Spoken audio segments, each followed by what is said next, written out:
నమస్తే, welcome to ఆధ్య media. నేను బాలు. మనతో పాటుగా ఉన్నారు సీనియర్ జర్నలిస్ట్, సినిమా విశ్లేషకులు ఇమ్మంది రామారావు గారు. వారితో మాట్లాడదాం. సార్ నమస్తే. నమస్తే బాబు. సార్, వైఎస్ జగన్మోహన్ రెడ్డి మంత్రిమండలి మొత్తం కూర్చొని ఇవాళ ఒక మీటింగ్ పెట్టుకున్నారు. దాంట్లో కొన్ని అంశాలు ఆమోదించుకోవాల్సిన ఆవశ్యకత ఉన్నటువంటి నేపథ్యంలో ఈ మంత్రిమండలి యొక్క సమావేశం కొంత ఆసక్తికరంగా మారింది. సో వీటిల్లో ఏమేమి అంశాలు వాళ్ళ చర్చకు వచ్చినాయి, రాబోయే రోజుల్లో ఇంకా సంవత్సరం కాలం మాత్రమే వీళ్ళ టెన్యూర్ ఉన్న నేపథ్యంలో ఈ మంత్రిమండలి సమావేశం ఎటుకు దారితీస్తే అవకాశం ఉందంటారు? ఈ మంత్రి మండలి సమావేశానికి ఒక రహస్యం ఉందండి. అంటే వ్యూహం ఉంది.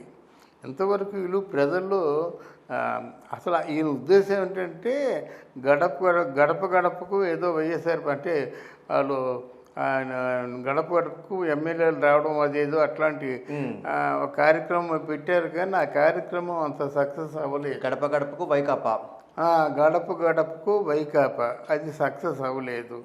ఇప్పుడు జనం సర్వే చెప్తారు కదా, అయ్యా మీ తాలూకు మంత్రుల్లో ఎవ్వరూ పనిచేయటం లేదు, ప్రజలతో మమైక్యం అవటం లేదు. మీరు చూస్తే 3 సంవత్సరాల తర్వాత జస్ట్ కళ్ళు తెరిచారు. మీరు తేరుకునేసరికి 4 సంవత్సరాలు అయిపోయింది. ఉన్నది మీరు సంవత్సరం అనుకుంటున్నారు, మేము 6 మాసాలు అనుకుంటున్నాము.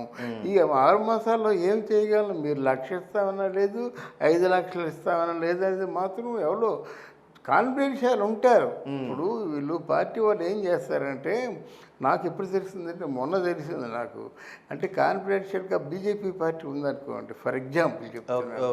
అక్కడ మన ఏపీ అక్కడ అంతకుముందు కంబైన్డ్ రాష్ట్రాలుగా ఉన్నప్పుడు ఏపీ స్టడీ సర్కిల్కి హెడ్గా ఉండేవాడు డాక్టర్ డిటి నాయక్, అందులో కత్తి పద్మారావు ఉండేవాడు.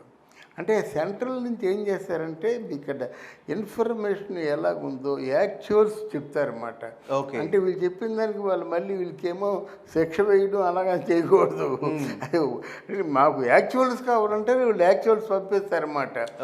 దాన్ని ఎవరు చూడరు, కానీ కొంతమంది పట్టించుకుంటారు కానీ లెక్క చేయరు. ఎందుకంటే కాకరకాయ బలవంతంగా తినలేం కదా, ఏదో రసగుల్లా లాంటివి తినేస్తాం, తర్వాత మూలం కూర్చున్నా పర్వాలేదు. అలాగా ఇక్కడ చేదును పట్టించుకోరు. ఈయన ఏంటంటే కొంచెం పదవి మీద చాలా ఆసక్తితో ఉన్నాడు కదండి. 30 సంవత్సరాలు మన దగ్గరికి ఎవరు రాకూడదు అనుకున్నాడు. 30 సంవత్సరాలు అనుకున్న తర్వాత ఏమో 15 సంవత్సరాలైనా అంటే 3 టర్మ్స్ అయినా పరిపాలించారు కదా. అంటే అట్లాంటి ఆసక్తి ఉన్నాడు కాబట్టి ఈ క్యాబినెట్ మీటింగ్ పెట్టాడు. ఇప్పుడు ఏం చెప్తారంటే, ఈ మంత్రులు బాగా పనిచేశారు, ఈ మంత్రులు బాగా పనిచేయలేదు. బాగా పనిచేయాలని ఫండ్స్ ఉంటాయి కదా అని అంటారు వాళ్ళు. ఫండ్స్ లేవు, కరెక్టే. మనమే కదా చెప్పాము పథకాలు అందరికి అందేలా చేస్తామని, పథకాలకు ఇచ్చాం కనుక డబ్బులు లేవు అంటే వాళ్ళు ఇంకేదో అంటారు. అక్కడ లోకల్గా ఉన్నటువంటి వాళ్ళు ఎవరు మాకు సహకరించడం లేదండి, వాళ్ళు ఏదైనా పనులు చేస్తుంటే వాళ్ళు బిల్స్ ఇవ్వలేదు, వాళ్ళు ఏమో ఆత్మహత్యలు చేసుకుని చచ్చిపోయారంట. చచ్చిపోయిన వాళ్ళు వదిలేవయ్యా, బతుకున్న వాళ్ళు మాట చూడు. ఇట్లాంటి ఉంటాయి. మీరు మాత్రం ప్రజలకి తల్లో నాలుగులాగా మీరు మసలుకోండి. ఈ 6 మాసాలను ప్రజలకి చాలా అనుకూలంగా ఉండండి. ఏది అడిగినా వెంటనే చేసి పెడతామని చెప్పండి. ఎవరికైనా కొంచెం నూరు పెద్దన్నోడు కానీ పరకు కావాలంటే అప్పు ఏదో డ్వాక్రా రుణాలు ఇవ్వండి. ఇట్లాంటి కార్యక్రమాలన్నీ చెప్పడం కోసం ఈరోజు మీటింగ్ వేసుకున్నారనుకుంటాం మాట. మనం మిగతా కార్యక్రమాలు చేపట్టడానికేమో ఈ 12,000 కోట్ల రూపాయలు మనం తీసుకోవడం జరుగుతుంది. మనం మిగతా బడ్జెట్ సరిపెట్టుకుంటాం. ఇది నా తాలూకు అభిప్రాయం. మీరు అందరూ కలిసి సహకరిస్తారని కోరుకుంటానని చెప్పి ఎవరు బాగా ఉన్నారో వాళ్ళే ఎంకరేజ్ చేస్తారు. బాగలేని వాళ్ళని కొంచెం చూసాయిగా ఆయన అర్థం చేసుకున్నట్టు చేస్తారన్నమాట. జరగబోయేది ఇదే. ఇప్పుడు ఇంత ఏంటంటే కొంచెం డెఫిసిట్లో కూడా గుంటూరు జిల్లా ఆవిడ పేరేం పేరు విడుదల రజని, ఆవిడ అడిగినవన్నీ ఇస్తా ఉన్నారు. అలా మరి అడిగినవన్నీ ఇస్తా ఉన్నారంటే మరి అక్కడ ఆవిడ మీద ప్రత్యేకించి ఫేవర్ ఉన్నట్టే కదా. నాకు ఎవరి మీద ఫేవర్ ఉందంటే వాళ్ళు బాగా పనిచేస్తున్నారు కానీ ఫేవర్ ఉంటుంది, కానీ వ్యక్తిగతమైన ఫేవర్ ఉండదని చెప్పాడన్నమాట. అలాగే కొత్తగా తెలిసింది ఏంటంటే, వాళ్ళ తాలూకు పార్టీలో ఉన్నటువంటి ఒక మహిళ ఇట్లాంటి దారుణాలు కూడా పాటుపడుతుందంటే దాన్ని కూడా హెచ్చరించాలి కదా. ఇట్లాంటి మళ్ళీ ఇంకోసారి చెవిని కనబడినట్టయితే అసలు ఈ పార్టీలోంచే సస్పెండ్ చేస్తామని ఇట్లాంటి ఏం మాటలు చెప్పుకుంటారు. బట్ ఏదేమైనప్పటికీ this is too late. Chandrababu నాయుడిని దాటి వెళ్ళిపోవడం మాత్రం టూ లేట్. ఓకే, తర్వాత ఈయన బాగా తయారయ్యాడు. ఓకే, ప్రధానంగా ఉద్యోగస్తులు కావచ్చు, లేకపోతే కాంట్రాక్ట్ ఉద్యోగస్తులకు సంబంధించి కొంత వాళ్ళు ఏదో కాస్త పెదవి విరుస్తున్నట్టు వస్తుంది. సో వాళ్ళని చల్లబరిచేయాలి, లేకపోతే వాళ్ళని సాటిస్ఫై తృప్తిపరిచే విధంగా ఏమైనా ఈ మంత్రిమండలి ఉండే అవకాశం ఉందంటారా? అదే కదా వీళ్ళు చెప్తారు, బిల్స్ ఎవరికి ఇవ్వలేదండి. అందరూ ఆత్మహత్యలు కూడా చేసుకున్నారు కదా. ఇప్పుడు ఆత్మహత్యలు చేసుకున్న మాట అటుంచండి. ఇప్పుడు చావలేక బతకలేక మధ్యస్థంగా ఉన్న వాళ్ళకి ఏదో ఆదరవు చూపించాలి కదా. మరి అది మినిస్టర్లే చేయాలి. మినిస్టర్లు మాట్లాడుతుంటే అక్కడ వాల్యూ లేదు. ఏ మినిస్టర్కి కూడా జగన్మోహన్ రెడ్డి దగ్గర వాల్యూ లేదు. ఎవరికి అపాయింట్మెంట్లు లేవు మాట. ఒక్కరికే అపాయింట్మెంట్, దట్ ఈజ్ సజ్జల. ఇంకొకరికి అపాయింట్మెంట్, దట్ ఈజ్ రజనీ. రజనీకి కూడా ఎలాగా she will be going along with the Sajjala. Okay, అది what is happening in the cabinet is that. అది అయితే ప్రధానంగా పోలవరం అంశాన్ని తీసుకున్నట్లయితే 12,900 చిల్లర కోట్లు ఏవైతే ఉందో వాటి యొక్క వినియోగం కావచ్చు. నిన్న ప్రకటించిన అంశం ఏంటంటే పోలవరం ప్రాజెక్టు దగ్గర 7 స్టార్ హోటల్ కట్టడానికి పర్మిషన్ అడిగినట్టు, లేకపోతే మెగా రామకృష్ణారెడ్డి వాళ్ళు మేము కడతామన్నట్టుగా దానికి చూసాయిగా అంగీకారం తెలిపినట్టుగా తెలుస్తుంది. అసలు ప్రాజెక్టే లేకపోతే ఇంకా 7 స్టార్ హోటల్ కట్టుకొని ఏం చేసుకుంటారు? ఏంటి, ఒక ప్రాజెక్ట్ ఉంటే మిగతా అన్నీ వస్తాయండి. అదే కదా. మరి అప్పుడు పోలవరం గురించి రాజశేఖర రెడ్డి బాగా గోల పెట్టాడు. అది నా డ్రీమ్ అన్నాడు. తర్వాత ఆ కళని సాకారం చేసిన వ్యక్తి ఎవరంటే చంద్రబాబు నాయుడు. 72% సాకారం చేశాడు. చేస్తే ఈ పోలవరంలో కమిషన్లు మింగేశారని చెప్పి డామ్ డూమ్ అన్నారు. మేము చూస్తాము, దాన్ని పూర్తిగా మనం అటువంటి నిజ నిర్ధారణ చేస్తామని చెప్పేసి మన జగన్మోహన్ రెడ్డి గారు వచ్చారు.